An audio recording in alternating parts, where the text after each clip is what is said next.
राज्यपाल को गुहारी करथिले अनाथ नाबालिका प्रशासन बढ़ाइला सहायतार हाथ बापा मां छेउंड पूजा किसान को राज्यपाल स्वतंत्र पांठि मिला 1 लाख टंका।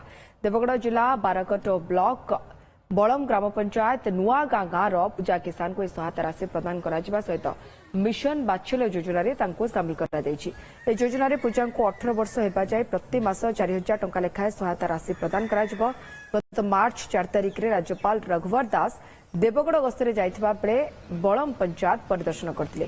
से समय गांव जड़े महिला सहित जाई पूजा राज्यपाल को भेट सहायता पाई निवेदन करथिले। 10वीं श्रेणी में पढ़ुवा पूजांकर बापा मां आरपारी को चली जाइछन्ती।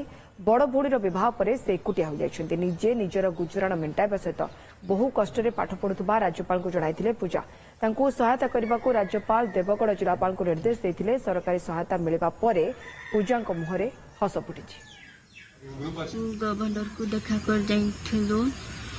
गवर्नर कहले लक्ष टुआ दे साइछन्ती। आज ठारू जिलापाल 4,000 टुआ मासिक अकाउंट पकड़ तो से पिला को आमे मिशन बात्सल्य योजना रो स्पॉन्सरशिप सपोर्ट रे शामिल करूछु एवं से पिला जून मासरू से पिला आर्थिक सहायता पाउची।